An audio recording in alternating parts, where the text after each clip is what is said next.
provides for in-person and/or electronic participation. Number 1, the first item on the agenda is the consent agenda. For the consent items, I'll read out the title associated with the recommended motions printed on the agenda. Members of General Committee may ask that an item be held to discuss the matter further. If an item is not held, the motion is deemed to be approved on consent. No further discussion of the item will take place at General Committee, and the item will go forward to City Council for consideration on December the 14th. Staff report regarding Country Lane, no parking anytime, Ward 9. Expropriation, Yonge Street Row expansion, Mapleview to Lockhart. Hold, please. Deputy Mayor Thompson.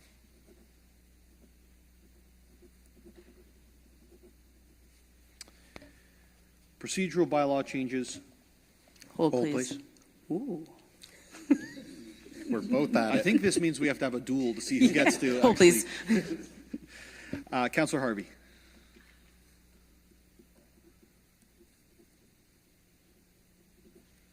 Surplusing of city-owned property, 145 Loon Avenue, Ward 9. It's approved on consent.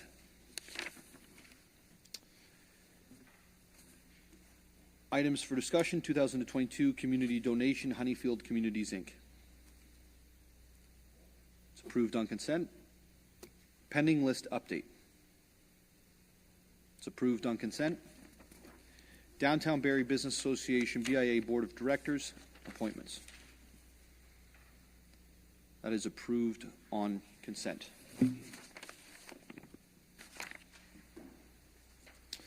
As there's no public meetings, we will move to the presentations by staff, officers, agents of the corporation portion of the meeting. There is one presentation this evening concerning a 101 on corporate asset management, a 101 on corporate asset management. I will now call upon Kelly Oakley, Associate Director of Corporate Asset Management, to provide the presentation. Thank you for the presentation and the information you're going to provide us. And not yet, but you will. We have faith.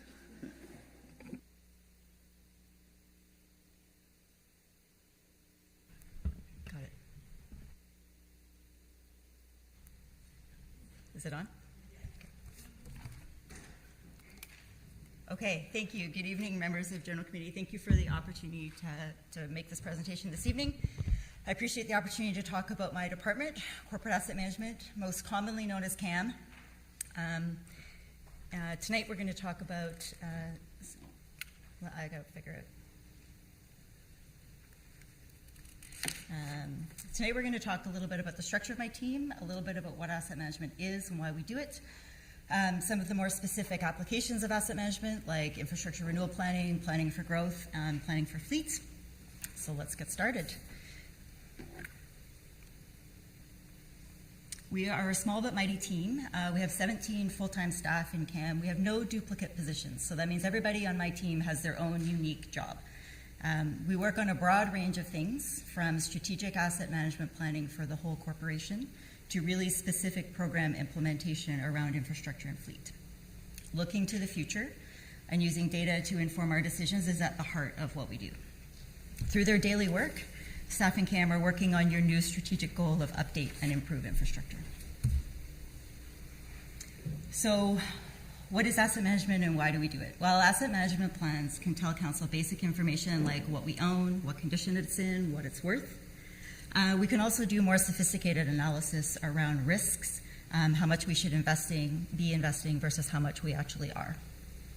When we're proactive and consider everything from operations and maintenance costs, renewal, and growth needs, we can look to the future and anticipate challenges. Armed with this information, staff and council can make decisions about where to invest tax dollars to maintain service levels. CAM leads the development of asset management plans for all assets. Some of those we do the detailed planning for, as I mentioned, infrastructure and fleet.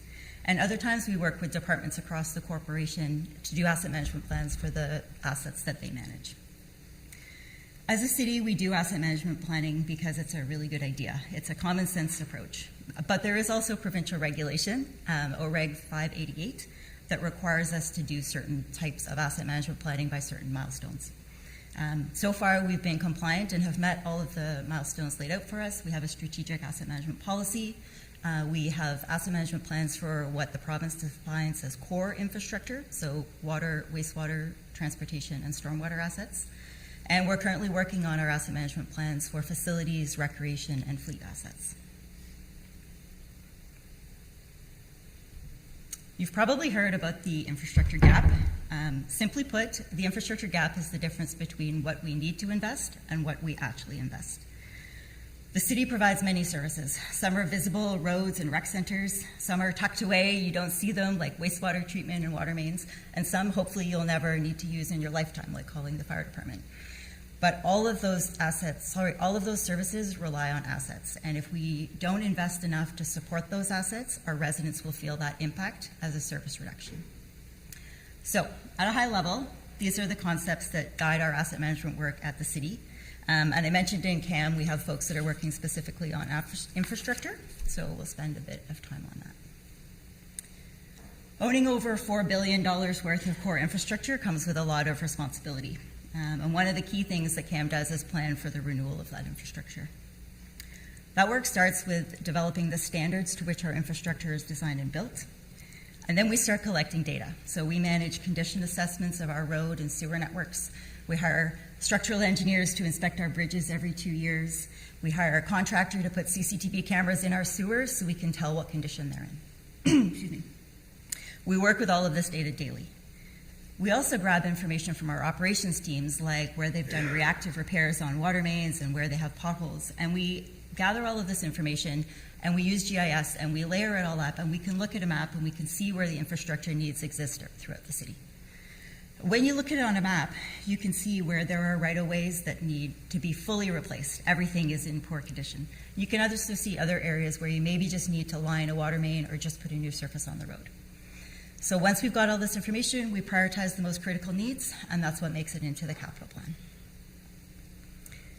I'll just take a quick minute to highlight some of the great asset management work that's happening outside of CAM. I did mention that our operations teams are tracking their repair work. And so they use computerized maintenance management systems, or CMMS, to plan their work, but also to track the reactive repairs that they do. The graphs on this page, I know you won't be able to see the detail, but the top graph is a comparison of the service requests that our operations department received between 21 and 22. The bottom graph shows the water main breaks over the last decade. So you can imagine that staff could use this information, they could look at trends, and they could start to plan the work that they have to do next year and into the future. They could start to look at the resources they need, and then we can share that information with you, council, when you're making decisions, particularly at budget time. Another area that we're doing really excellent asset management work in at the city is in pavement management. Every 4 years or so, the city completes a pavement condition assessment of our whole road network. Pavement condition is measured using PCI, or Pavement Condition Index, and a score of 100 is considered brand new, perfect pavement. The city's roads have an average pavement condition index of 77, so that's actually considered good condition. And again, I know the font at the bottom is a little bit small, but the bottom bar on the bottom graph is the city's pavement condition range, and the one above is the national average. So you can actually see that the city's roads are in pretty good condition, in fact better than the national average. The key to keeping those roads in good condition is to be proactive.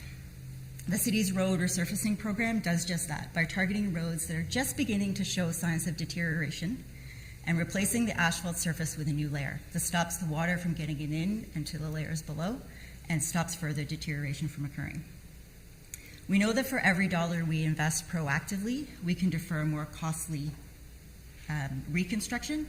And this is sort of just like good practice you probably do at home. We compare this to fixing the roof on your house, changing the oil in your car. All that said, the city does have some roads in poor condition. We have a plan to address those also. So almost all of the roads that are currently in poor and very poor condition, and that's the red and orange at the bottom bar that you see, almost all of them will be reconstructed or repaired through the city's capital plan. Before I move on, I'll just give you a little plug. Our link here to our pavement management page on barrie.ca. We've done a lot of work the last few years with our communications team, and there's some great information there. So if you'd like to learn more, feel free to check it out. And if you would like to chat with me about it, that's cool too. You can give me a call. We can talk about pavement all day. It's exciting. So, you all know that the city is growing, and our population is planned to double by 2051. CAM staff manage the infrastructure standards for how all of that new infrastructure will be built, and we also do the engineering master plans. That's the engineering analysis that determines where roads need to be widened, where pipes need to be made bigger, where treatment plant capacity needs to be added. And once the master plan identifies all of that infrastructure that's needed to support greenfield growth and intensification, the projects are prioritized and delivered through the city's capital plan. The master plans also feed into the city's development charges study, which, as you know, is a tool by which we collect some of the money to pay for growth projects. And one of the really important tools that we use to develop master plans and have available to us afterwards are our engineering models. So they're electronic representations of the infrastructure that exists in real life. They can help us identify how large a pipe needs to be, what areas of the city might be flood prone. They can help us determine whether the fire department will have enough flow when they plug their hoses into a fire hydrant. So just like renewal planning work, planning for growth also relies on tools and data. We take that data, we plug it into asset management plans so that, again, when we're looking at the financial needs of the whole community, we're considering operations, maintenance, growth, and renewal. And just like we collect and analyze data for infrastructure, staff and CAM are also doing this for the city's fleet, with the exception of the transit buses, which are looked after by Mr. Forsyth's group in transit and parking. We work with departments across the city to determine what their fleet needs are, collaborate with purchasing to purchase the fleet, and then we work closely with their fleet operations team and Mr. Friery's group because they look after the vehicles once they're in service. A major initiative for our fleet strategy team in 2023 is to replace our fleet management software. We want a tool that will help us collect data more quickly in a more automated fashion, provide additional analytics and reporting capability, and just generally give us more confidence in the work that we're doing. And the other really important work that our city fleet team is doing in 2023 is continuing to work on our plan to convert the city's fleet to alternative fuels. There are some supply chain issues lingering from the height of the pandemic, and that could impact our ability to implement the conversion. We also know that some of our fleet needs are very heavy duty, and there just aren't EV vehicles on the market to now allow our frontline staff to do their jobs effectively. So the conversion will take time, but we can get started. And anytime there is an EV option available, we'll try to purchase it. A recent example of that are the electric ice resurfacers that are now in use at East Bayfield. So, as I wrap things up, hopefully you have a bit of an idea of what CAM does. Our work is really varied, it's really important, and we work with a lot of departments across the corporation. And I want to leave you with a few takeaways. The concept of asset management as a journey is key. We aren't at the same place for all of our assets and service areas, but that's okay. We will always be improving. The city has opportunities to reduce the infrastructure gap. One way is to invest more. Another way is to optimize our spending. Instead of waiting for assets to fail, we can invest in them before they fail and be proactive. Staff use tools and technology to plan for the future, whether that be long-term growth planning or whether that's maintenance activities and decisions on a day-to-day basis. And lastly, all across the city, staff in all departments are all doing asset management all the time, even if they don't call it that. And also you as council will be making asset management decisions and be a key part of the city's asset management journey going forward. In fact, as a council, you set one of your strategic goals as supporting services while keeping taxes low, and that's an asset management goal as well. That brings me to the end of my presentation. I'd be happy to take any questions that you have. Thank you for the presentation this evening. And I'll open it up for questions. Councillor Harvey? Yeah, thank you, Mayor Nuttall, and thank you, Ms. Oakley, for your presentation. Just curious, because obviously one of our top complaints is always roads and speeding and different things like that. When it comes to the yearly inspection of the roads, how is that done? Is that a visual inspection, or is there use of technology to be able to map that out? Through you, Mayor Nuttall, to Councillor Harvey. So about every 4 years, we hire a contractor to do an automated inspection. They have a van that's outfitted with lasers and sensors, and they measure a variety of defects in the pavement. They can drive almost at speed, although they do it during low traffic times. They do it off-peak. And they probably drive the city in a couple of days and collect all of that information. They process it, and then we receive it back in a file that we can use in our asset management software and in our GIS tools. Great. Just a follow-up, if I could. In the presentation, it mentioned about a yearly, unless I saw something, I thought it was done on a yearly basis also. Through you, Mayor Nuttall, to Councillor Harvey, we typically do the pavement condition assessment every 4 years. We do have a software tool that allows us to theoretically adjust the values based on the roads we know we've reconstructed and improved the condition and what we expect the deterioration of other roads will have looked like. So we do that annually. I think I also did mention that annually we look at, we have a sewer inspection program. Okay, great. And just for curiosity, this technology, while it's going around mapping the roads and stuff, am I safe in assuming that that software would then identify like potholes and different things too? Through you, Mayor Nuttall, to Councillor Harvey, absolutely. It measures, I'll forget the full list of defects, but various types of cracks, rutting, raveling, defects that you would see visually in the pavement, as well as things that it picks up or about, the aggregate sizes and the asphalt cement that remains, and it's quite detailed. We're actually planning to do the next assessment in 2023. We haven't procured the contractor yet, but my hope is that once we have them on board and we know when they're going to be in town, we can set up a bit of a show and tell. And in the past, the contractor we've had has actually parked their van in the back parking lot of City Hall for an hour in the afternoon and allowed people to come by and kind of check out the technology. So if that happens, we'll definitely let you know. Great, thanks. I won't ask you any more asphalt questions. I'm sure you could probably have a conversation all day with Deputy Mayor Thompson, though, about this. Thank you. Thank you, Councillor Harvey. Councillor Kungl. Thank you, Mayor Nuttall, and thank you, Ms. Oakley. 2 questions. The first one, in reference to the fleet management software that you identified as kind of a target for 2023, could you remind me if that's a piece we've previously got in the budget and approved and it's being implemented, or is that something to watch for in the budget upcoming? Through you, Mayor Nuttall, to Councillor Kungl, the funds for that project are already approved. Thank you. And then my other comment is more broader, hitting on the pieces that you manage from kind of a surveillance to then assessment of priority and whatnot. Is there a relationship with resident engagement when we talk about, leveraging our Barrie app to report potholes or concerns with road conditions and the day-to-day maintenance and ongoing? Does that data and information that residents provide that might kind of highlight several complaints or ongoing patchwork for certain areas in the city, does that feed into the data that you get in any way, or is there a relationship about how that assessment's done, or is it solely done tied to your process that you were just describing around procuring it, doing the drive-through of the actual city ward areas, and then coming up with that assessment? Through you, Mayor Nuttall, to Councillor Kungl. So we have access to the service request and work order data from our City Works maintenance management system that the operations team use. So we can access that data about where there are a lot of potholes and where there are a lot of reactive repairs.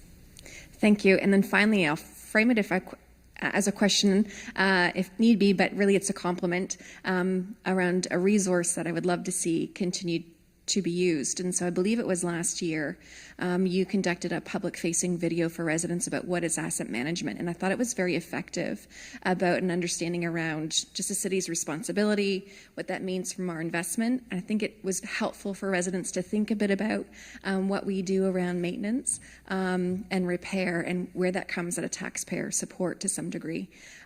Is that being used and leveraged again in the coming year?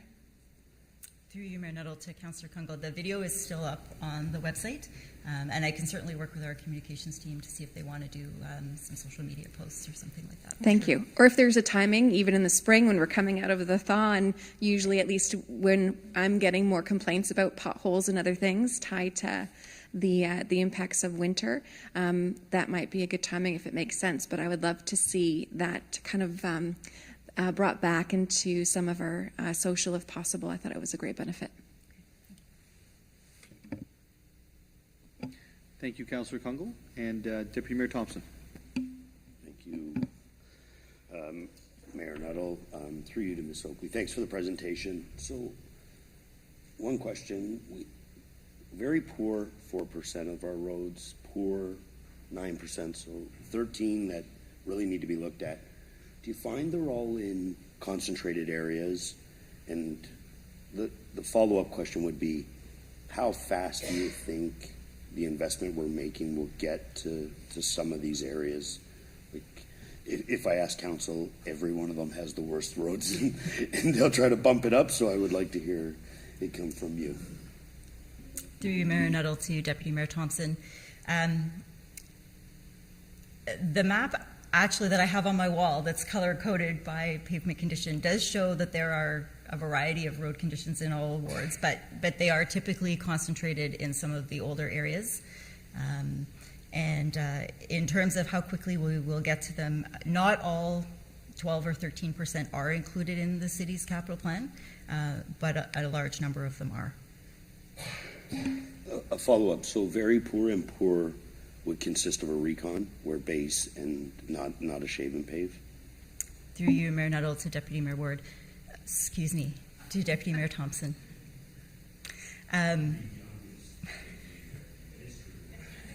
That's what I meant. That's what I meant. I'm sorry, can you repeat the question? I'm all confused now. Not full, yes, reconstruction. What they really need is full reconstruction. What we may end up doing to some of them is doing an overlay to improve the surface for a short period of time until we can actually come back and do the full work that we need, which is probably a full reconstruction, not just of the pavement, but also of the subsurface infrastructure. So, you know, we've got old water mains and sewers underneath. So we fill potholes with cold mix on a regular basis, which is an ongoing thing because it doesn't heat and it's just kind of like the hole's full of water, we throw cold mix in. Have we ever looked at like a patch master to a more of a permanent pothole repair? Because I know in my ward, if there's a fair sized pothole and it's filled within, you know, the standard level of service, that a couple weeks later it's then a pothole again because the cold mix just comes out. Have we ever looked at actually going to hot mix and doing a little bit of a better, it is a little bit upfront cost, but in the long run it's probably a better fix that we would probably be able to get through the spring thaw and stuff? Has that ever been a consideration? Through you, Mayor Nuttall, to Deputy Mayor Thompson. I don't want to speak for Mr. Friery. His team definitely handles the potholes and the maintenance repairs on roads. We did used to have a patch master tool. I don't know whether it's still in service and still available. And I know that there are challenges with getting hot mix, you know, during the winter months when the asphalt plants are closed. But I'm not sure if Mr. Friery's on the line. If we can definitely get back to you with more information if you'd like. My last question is how we do like a resurfacing of the roads. Are we using the same kind of thought process for like our water mains and stuff before they're breaking because of the repair? Like you can realign them now, non-excavation. Like, is that some of the asset management your team's taking on? Through you, Mayor Nuttall, to Deputy Mayor Thompson. Absolutely. The capital plan also includes a road resurfacing program, but it also includes a water main rehabilitation program and a sewer rehabilitation program. And where possible, we do look to line those pipes as opposed to digging a trench and ruining the road. Sometimes there are different circumstances in every right-of-way, and sometimes it doesn't make sense. But definitely where we can employ those technologies, we do. Thank you. Thank you, Deputy Mayor Thompson. Are there any other questions? I think Councillor Harris, and then we'll go back to Councillor Harvey. Yeah, thank you, Mayor Nuttall. Through you to Ms. Oakley. Thank you, Ms. Oakley, for the presentation. I'd be remiss if I didn't ask this question on behalf of the residents of Ward 8, who don't have some of the assets that other neighborhoods might have, and particularly in slide 6 it talks about the condition, age, and risk of current assets, and slide 9 talks about inclusion of items in the capital plan for future assets. But we have the most neighborhoods still without full urbanization. For example, we have folks that are still on septic. So I know it's hard to do everything. That's understood.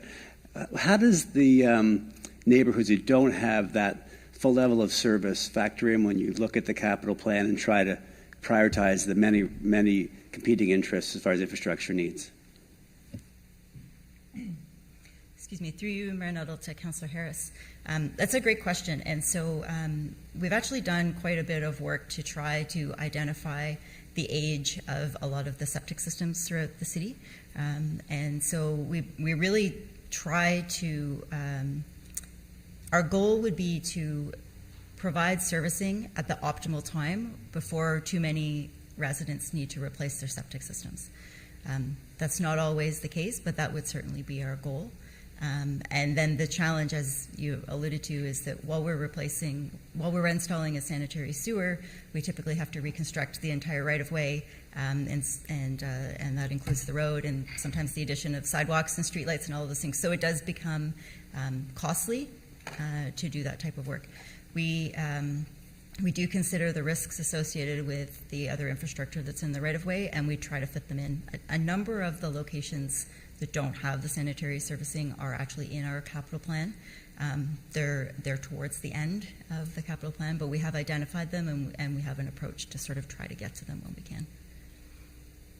Yeah, thank you. I appreciate that. And maybe just the challenge is, I guess, some of them, they're in the plan, but they get bumped. I guess that's the challenge, right? And those who've lived in those areas for a while, the answer they're in the plan is somewhat comforting, but the plan continues forever and a day as the city continues. So that's, I guess, part of the challenge. But thank you for the answer, and something that we could hopefully be mindful of. So appreciate it. Thank you, Mayor.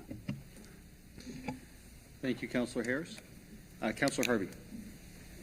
Thank you, Mayor Nuttall. I'm going to backtrack on my I'll never ask you another asphalt question, because through some of the questions it spurred another thing.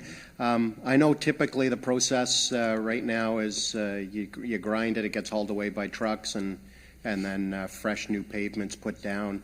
Has there ever been any examination on the cost savings when it comes to, I can't remember what the machine's called, but it's this big long thing where the asphalt is recycled and a certain amount of new asphalt is mixed in with what's ground up. And it's my understanding it's significant cost savings, and they do it in other provinces. Does that meet standards here in Ontario, and is that something that we've ever looked at? Through you, Mayor Nuttall, to Councillor Harvey. You might be talking about the process of pulverizing, and we have done that in the city. There are asphalt standards that limit the amount of recycled material you can put in and still expect to get good performance, but it's a cost savings and an environmental benefit if you can do that. Certainly we do. It works much better on rural cross-sections where there is no curb and it's just a ditch. Just the nature of the equipment. So you may have seen it in some areas sort of in the south part of the city. Just a quick follow-up then. So it would not work in an urban area like ours then? Maybe more so out on like the far end of Essa Road just before it connects with 27? Is that what I'm hearing? Or is it something that we could look at in our urban areas? Through you, Mayor Nuttall, to Councillor Harvey. I'll have to chat with our construction folks about whether you can actually do it. I think it definitely is a challenge when you have a road that has a curb on it. But we do have a number of roads in the south part of the city that just have ditches. And typically I would say that it's going to work if you're doing just that pavement surface. And if you're obviously doing work on the subsurface, the pipes underneath, then it's not a suitable solution. Great, thank you. Councillor Morales. Thank you, Mayor Nuttall. CEO Press probably knows where I'm going. I always, that's the one. Infrastructure gap. Ms. Oakley, thank you for the presentation. As you know, I always ask these questions because I see the kind of long-term picture, and I've educated myself on urbanism principles and looking at the long-term sustainability of our assets. So here's an actual question, through the mayor to you. If we approve too much low density, and what I mean by that is your single detached home street that's going in Ward 9, I'm going to personalize it a bit. If we approve too much low density, do we run the risk that we build out roads, like the ones that are currently being built, that we build out roads and infrastructure that does not have the DCs and the tax rolls to pay for said infrastructure in the 20 years, 40 years, and 60 years into the future because of the makeup of their low density? Do we run that risk if we build too much of that low density? Mayor Nuttall, through you to Councillor Morales. I'm going to defer that question to Mr. Irani-Ascendry. Through you, Mayor Nuttall, to Councillor Morales. If you look at a development, there is infrastructure that is right in front of it, right in the frontage, and then there is the rest of the infrastructure that is spread across the city, right? So if you're looking at the infrastructure gap, yes, the renewal costs of the infrastructure that's right within the frontage, right, the costs associated with that would be less for more intense development. But all of the remaining infrastructure that is spread across the city, which includes some of the transmission infrastructure, some of the treatment infrastructure, and also the highway bridges and all of the major arterial infrastructure, those would still be the same. So, having said that, absolutely, if there's more intense development, I think it's fair to say your asset management costs would be slightly less, for sure. Perfect. And as a follow-up to that, I just want this presentation, this topic always wants to inspire me. Let's build more sustainable assets. And sustainable assets are assets that have the DCs at the beginning and have the ongoing tax rolls to pay for maintenance, repair, expansion, right-of-ways, et cetera. So, to question to Ms. Oakley or the appropriate staffer, is there a way that we can connect our density targets to our infrastructure reality? And what I mean by that is, if building a dozen more streets in Ward 9 with single-attached homes and semis isn't the best, but maybe replacing one of those with a 4-story mid-rise gets more bang for buck. Like, the ward that probably contributes the most to the overall ship not sinking is Ward 2. The density, like, it really carries the brunt for everyone else. So I'm wondering, is there a way that we can connect those our density targets with our infrastructural reality, so a future council in 20 years doesn't get to the point where they said, wow, we really missed out the opportunity on putting more 4, 6, 8 stories in Ward 9, and if we had done that, we'd be in a better fiscal place. Through you, Mayor Nuttall, to Councillor Morales. I think keeping in mind our overall process for planning the development and then planning the infrastructure to service the development, I would say that happens naturally as part of the process.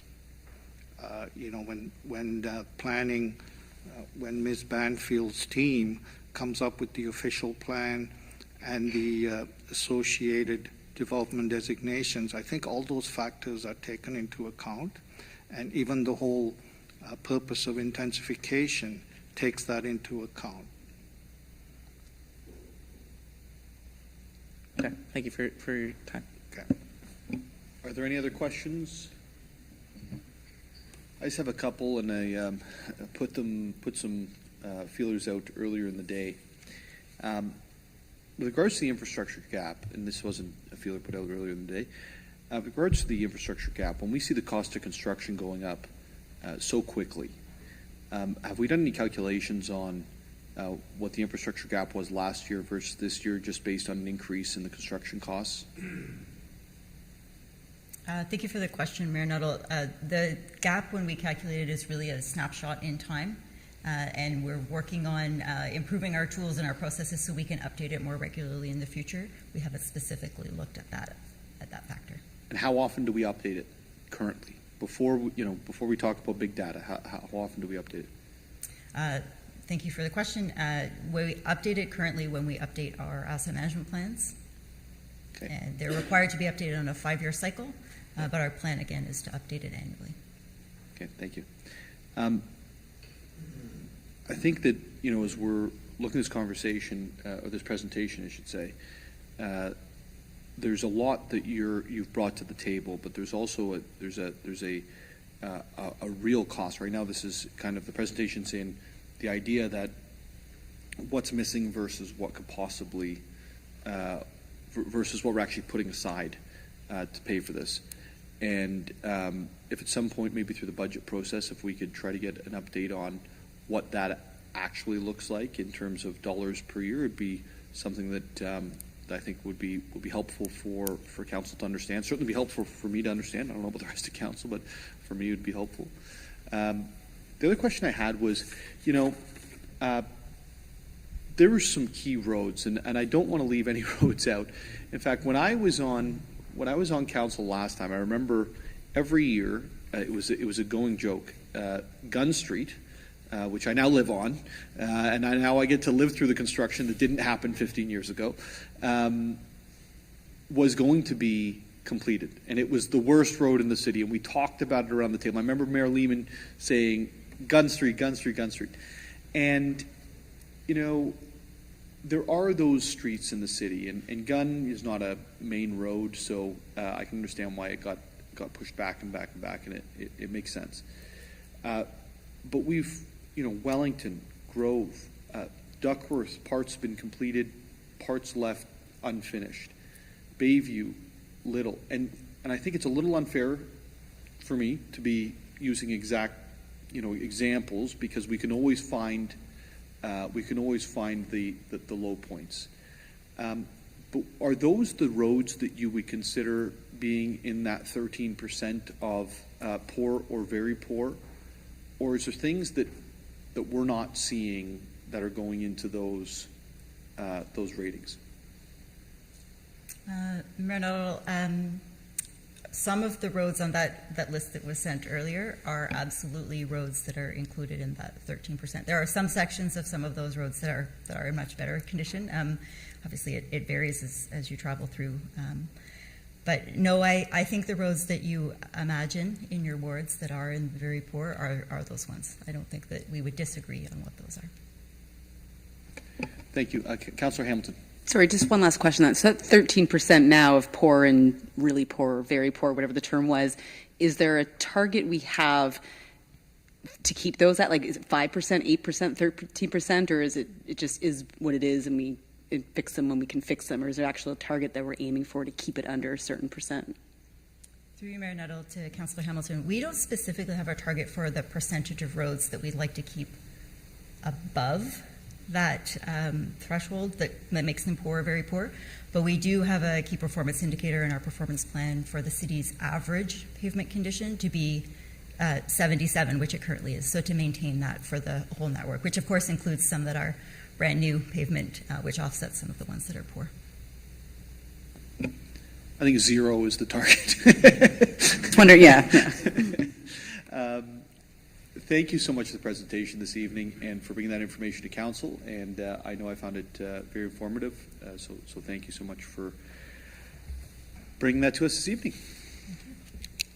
With the presentation now complete, we will move past deferred business and reports of reference into staff reports. The first staff report that I have is held is the expropriation of Yonge Street Row expansion, Mapleview to Lockhart.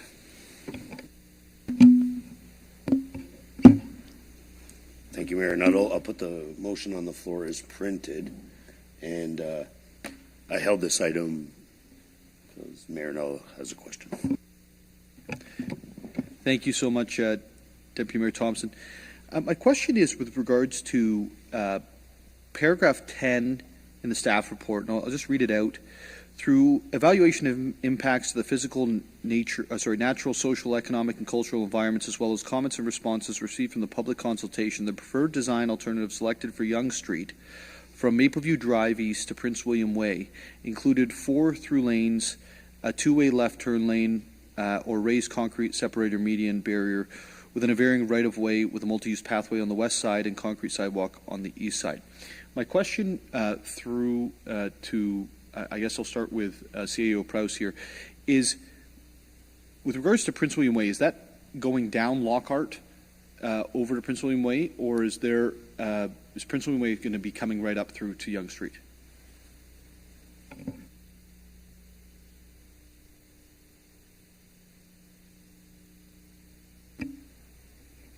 Thank you for the question, Mayor Lehman. I'll defer to Mr. Harrison.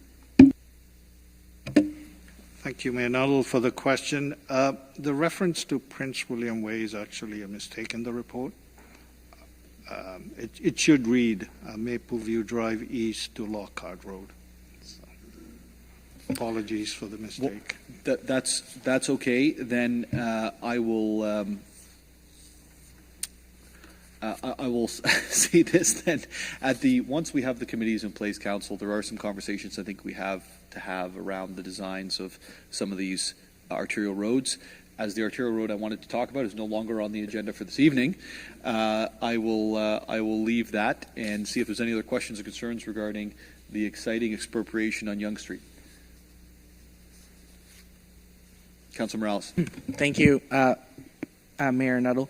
Very quick comment, because this may be a committee question, but I just want to commend to staff on the report that on this report. Oh, that's Loon.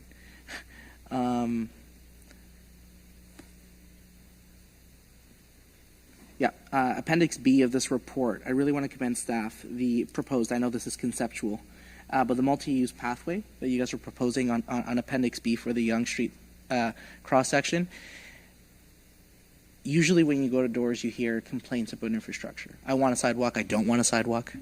I want a longer driveway. I don't want my neighbor to have as long of the driveway or across the street. It was resounding support for the multi-use pathway that staff put in the Mapleview widening and expansion. Pedestrians felt safe. Mothers, fathers doing a 5 a.m. run felt safer on Mapleview because it's wide. There's never going to be a situation where somebody has to move because you have oncoming traffic on, you have another pedestrian on Mapleview. But if you do, there's enough diameter that it's safe. And from an infrastructure perspective, because we love assets, it's better to have one multi-use pathway instead of having two sidewalks on two different sides. So I just want to provide some quick but very strong support that has been well received in the Mapleview. And if this progresses, I know this is going to take years on Yonge Street, having a multi-use pathway on one side, if I had to vote, would definitely be better than having two sidewalks on two sides. So I know the committees would be an appropriate time to get into the minutiae of this, but I think it was important for staff to hear this because we're kind of anointing them to move forward on this, Mayor Nuttall. Thank you for bringing that up, Councilor Morales. Just quickly through to members of staff. With regards to the expropriation, when we're talking about some of these items, are these things taken into consideration in advance of the expropriation, like the technical on the expropriation? So we're not going back to them again to expropriate more land for additional? Mayor Nuttall, that's correct. When we do the expropriation plans, they're based on final design, and we take as much land as we need, and we plan to do it once. Thank you. Wonderful. With no other questions, I believe, or concerns, we'll proceed to a vote on the matter. Those in favor on my right and on my left. It is approved unanimously. We'll now move to the procedural bylaw changes. Councillor Harvey. Thank you, Mayor Nuttall. I'll put the item on the floor as printed. Before I bring an amendment forward, I'd just like to commend you for being proactive on bringing this measure forward.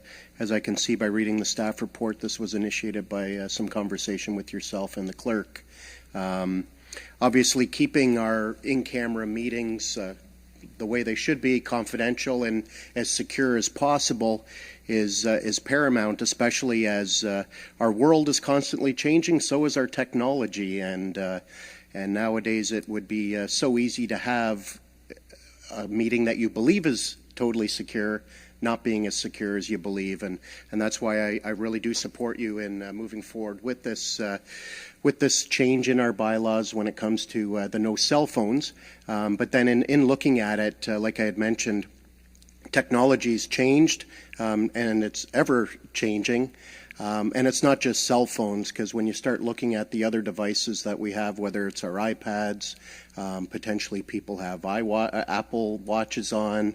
There's now recording devices that are so small you'd never even know that they're on, or you could even have something that looks like a brooch, and in fact it's a recording device. So that's the reason behind my amendment, and it reads to delete paragraph B and replace it with that during in-camera sessions, members of council shall not message, email, or communicate by electronic means or use any device that records audio or video with anyone unless explicitly permitted by the mayor and or the clerk at the time.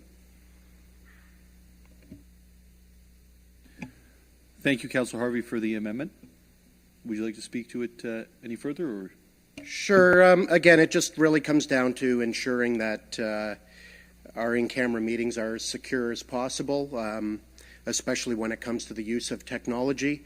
Most of our in-camera discussions are typically based off of a confidential piece of paper that we're provided to by the clerk's office. Very seldom have I found in my previous term a need to be using an electronic device during those discussions. I think I can only remember one time where I started Googling something because of the nature of the discussion that came up. So this amendment makes things a little bit tighter, but it also does afford that opportunity when yourself or the clerk can provide those members permission to be able to use that technology when need be, or heaven forbid there's an emergency and somebody needs a phone near them just because they might get an emergency call. So it tightens things up, but it also keeps the door open so that way things can be dealt with appropriately as you see fit. Thank you. Are there any questions or comments for members of committee? Councillor Morales. Thank you, Mayor Nuttall, through you to move the motion. Would this amendment then restrict iPad use? Through you, Mayor Nuttall, to Councillor Morales. Yes, it would restrict iPad use. However, in those times when an iPad would be required, then either the mayor or the clerk would be able to provide permission for members to use an iPad if required. The thing to keep in mind here, an iPad is actually no different than your iPhone. It just doesn't have that phone app onto it. However, there are so many other apps on there that you could install, whether it's used for messaging or making phone calls, that it really just opens up the door. And like I said before, over my previous term, I can only remember one time where I really had the need to start Googling something as a result of the discussion that was going on during an in-camera meeting. But again, it still leaves the door open that the mayor or the clerk could permit it if need be. Okay, perfect. Thank you, Councillor Harvey. And Mayor Nuttall, the only reason I asked this question is soon I was considering talking to staff about maybe introducing a motion to look at ways to handle our in-camera information that we consume through secure digital ways. So right now we get yellow piece of paper. There's great benefits to that. There's also liabilities about especially when you get reports that are 12, 50 pages multiplied by 11 members of council, and you have that maybe every 3-4 weeks you have something like that. So that's a lot of data management. So from a security perspective, and I'm not putting anything on the floor, I was going towards that. There's lots of things that Adobe and some other websites do that are very secure. This would kind of prevent that because we would consume that data digitally. So maybe you have to make sure you obviously come to the meeting having read it, but then at the meeting this amendment would essentially zap the iPads. However, since it does leave the leeway for you to provide those exemptions, maybe I'll address it at the time. It doesn't necessarily prevent me from exploring this if there's a good mix. So I'll be supportive of the amendment. Any other questions or concerns? Councillor Coulson. Yes, I'm just wondering, so we're saying that smartwatches are not permitted in closed session now? Because I I wear one all the time. So do I need to take that off now? Do we need to have no electronic, like you say, electronic devices, but where do we draw the line? So is that the smartwatch is not allowed in camera sessions? I guess the question that you're asking is, Yeah. is there a recording device related to the device you have in your arm? No, there's not. But I'm not sure. but that doesn't mean other people do. Like there could be. So no electronic devices at all. Okay. I just wanted to make that clear because it just came to me that I just realized, dawned on me that like I wear this all the time. I totally forgot. Like, okay. Okay, thank you. Yeah, thank you, Mayor Nuttall. Through you to Councillor Corser, yeah, it would effectively eliminate you from having that or Apple Watch on because it is capable of messaging. Any other questions or comments? It was a good question. Thank you. Well, then, thank you. I think the only addition I would say to this is that, you know, on the federal level, when we were going into these sorts of meetings, all of the phones, everything you could imagine was taken from you. Many of them were related to budget time for sure, but there was a much more structured environment which that was done, and we essentially deal with budget every time that we are in one of these confidential meetings and dealing with the budget of what's happening at that point. So I think it sends a good message to the market, quite frankly. I think it sends a good message to the professionalism of our team, and I just want to say thank you for those working together to move this forward, because there has been a lot of conversations over the last little while, and I know how seriously each of you take the confidentiality of our in-camera meetings. I know how seriously you take the necessity for that, in that we try to stay public as much as we can. So with that being said, and seeing no other comments or questions, I'll call the vote. All those in favor on my right and on my left. It passes unanimously.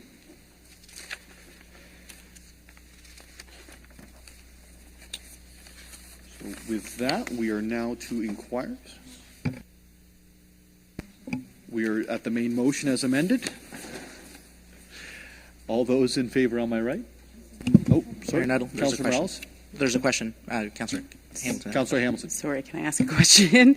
Just in relation to another aspect of the motion, the first part here about formalizing matters related to items for discussion. I'm just wondering, so if discussion items are being moved to reference committees as opposed to coming to general committee, is there a way that we can dedicate a portion of the website to post all items for discussion so that we can track them and they're available in a transparent manner?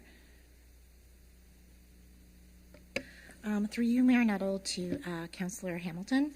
So the items for discussion would be posted with the agenda. So that's when they would be posted publicly. This process starts 10 days in advance of the agenda being published.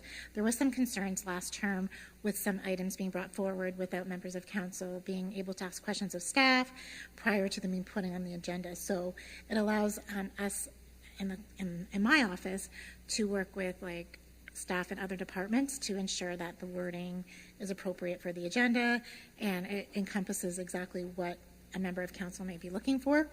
So, but they will be publicly available on the agendas. That's where we publicize our items for discussion. Okay. I guess maybe just for ease of reference and ease of accessibility, making it available to the public. I just didn't know if maybe having it on the website would be an easier mechanism. But So, Councillor Hamilton, it is on the website.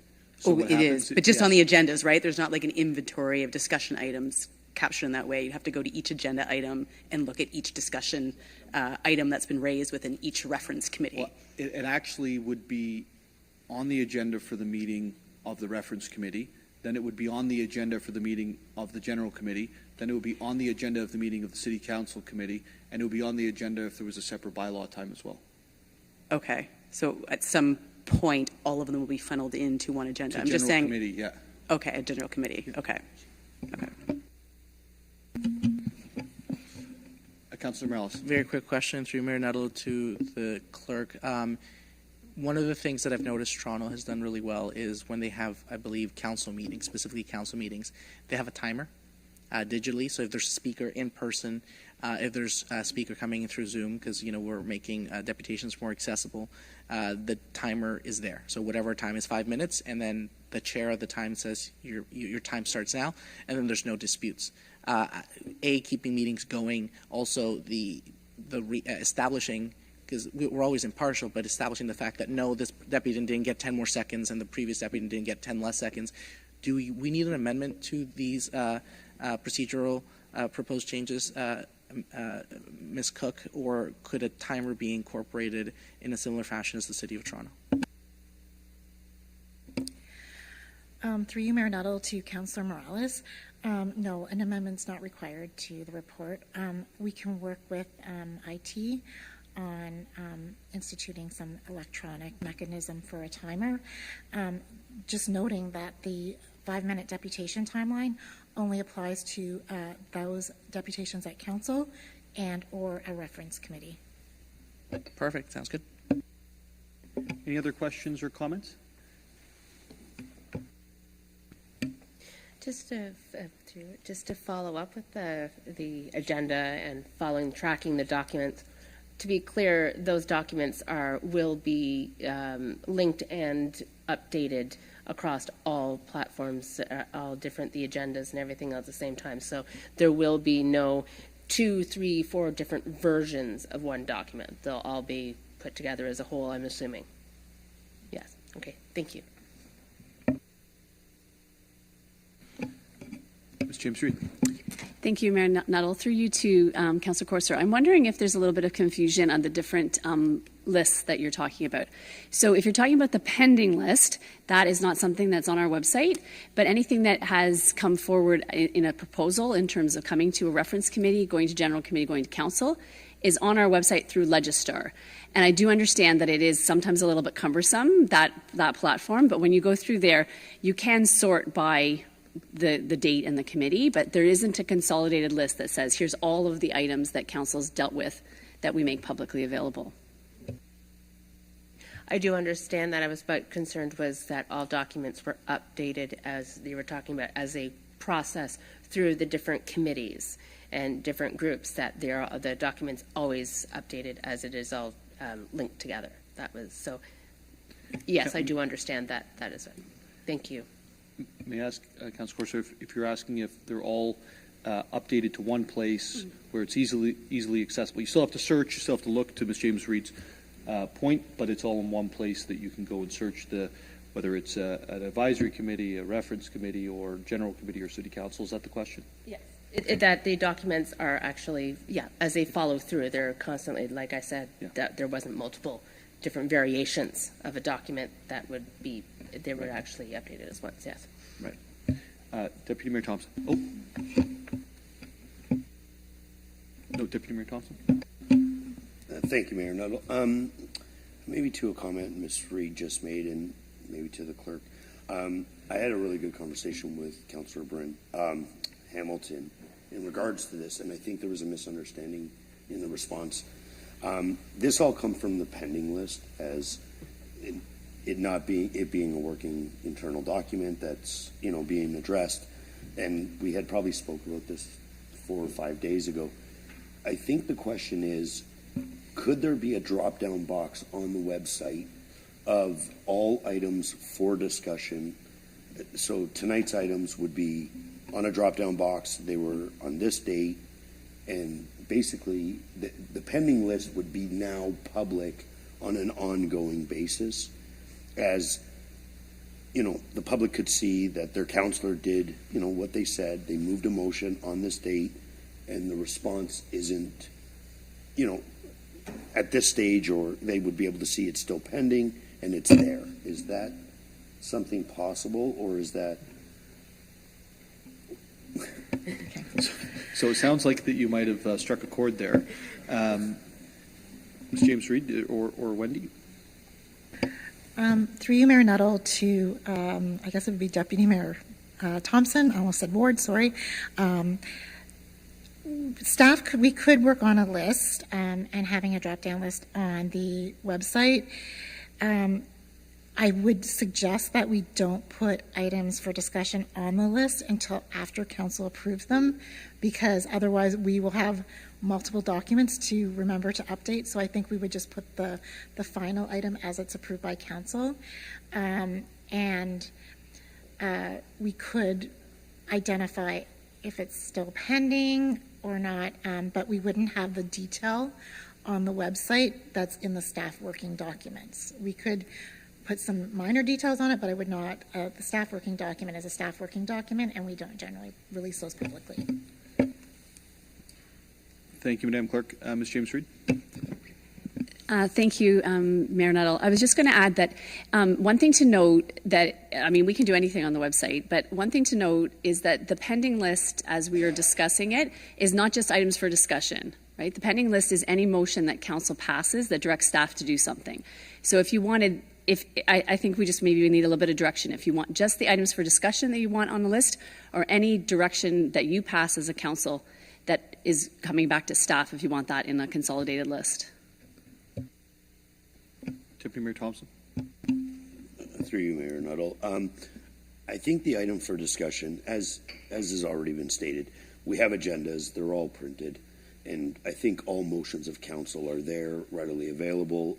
Everything done in here is public, but I think just as a tracking device of the items for discussion, because they're typically individual council's direction opposed to, I know they're ratified as council as a whole, but I think that's some of the concern, just the transparency on the items for discussion opposed to the motions of council. Is that... Yes, thank you for the clarification. Perfect. And Councillor Hamilton, does that meet the request? Yes, thank you, Councillor Thompson, for speaking much more eloquently than I did in asking the question. Thank you. Thank you.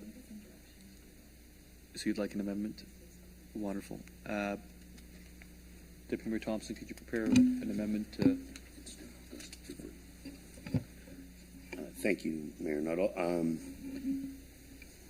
An amendment to the procedural bylaw changes that all items for discussion ratified by council be placed on the website.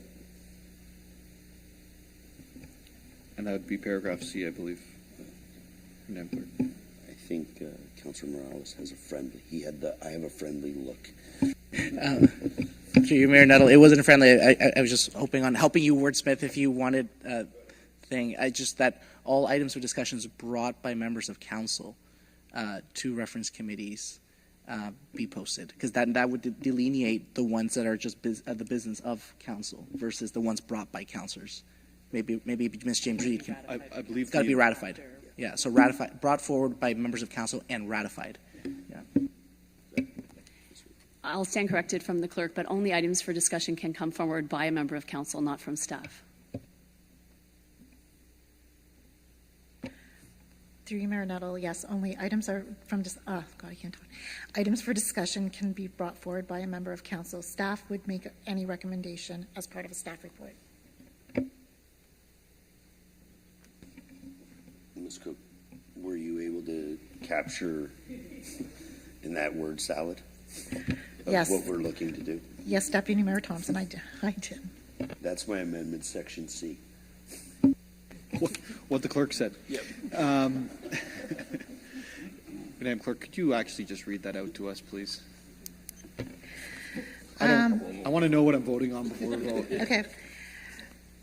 Just for clarity, I would just say items for discussion that are ratified by City Council be placed on the city's website, on our listing on the city's website. Fantastic. That is an amendment on the floor. With seeing no questions, all those in favor on my right and my left. Another unanimous amendment, setting records here, folks.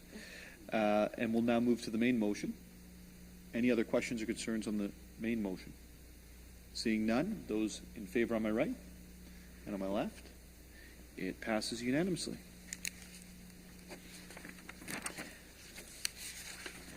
And now we'll move beyond that to inquiries. Are there any inquiries on my left? And on my right? Next, we have announcements. Any announcements on my right? On my left? Councilor Morales. Thank you, Mayor Nuttall. I just want to announce that I'm hopeful right now.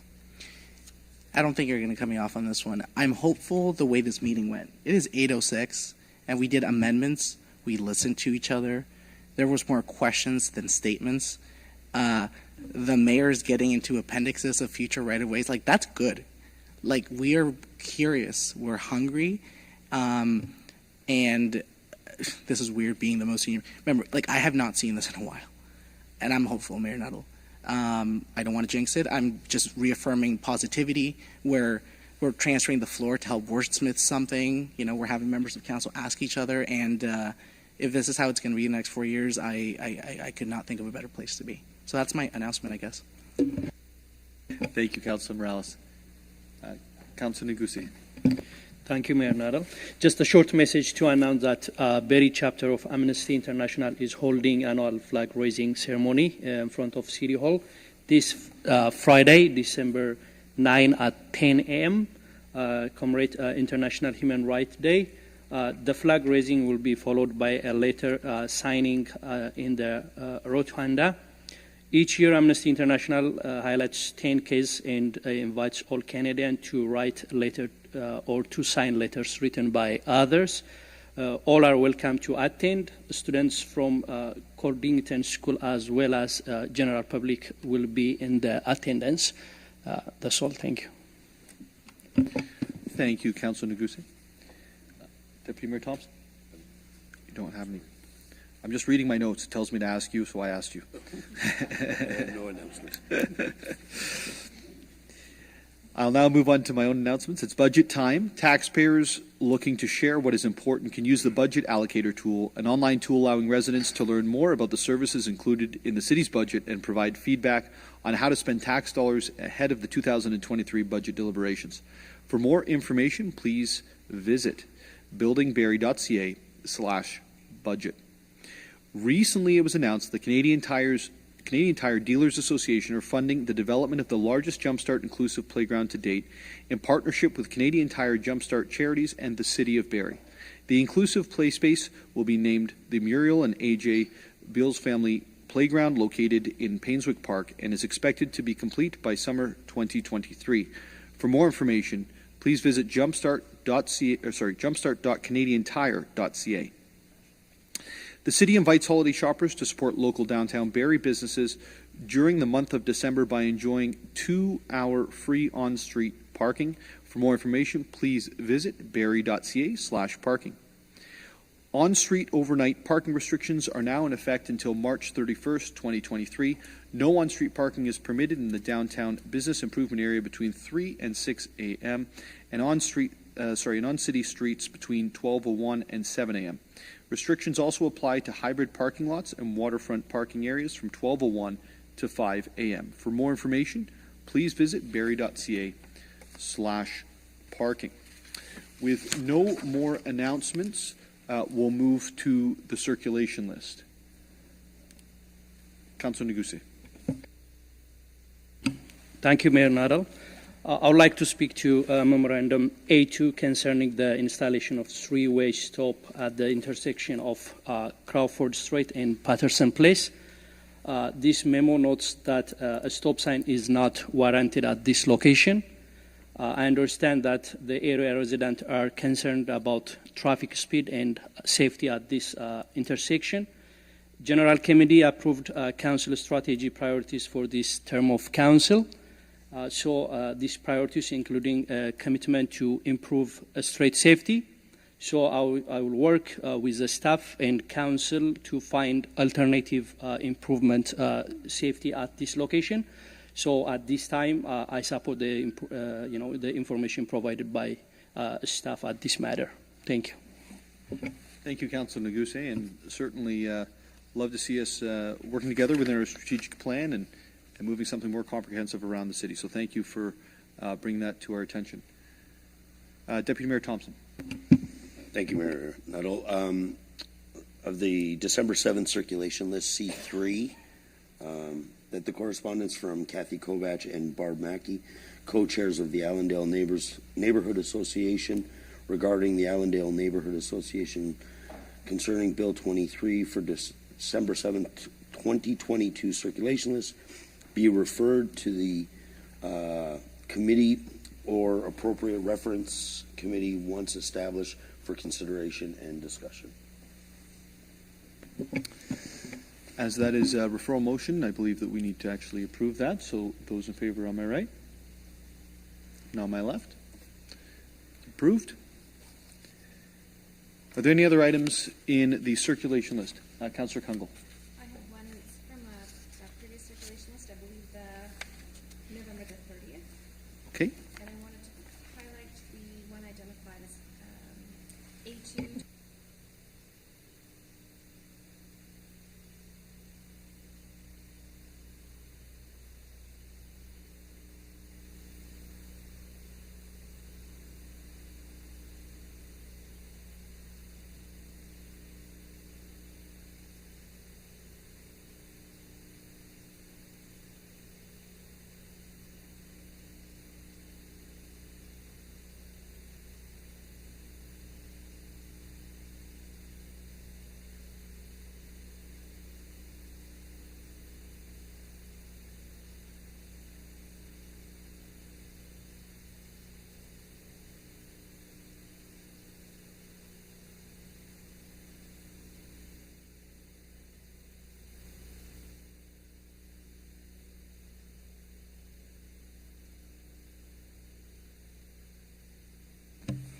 Through you, Mayor Nuttall, to Councillor Kungle, absolutely.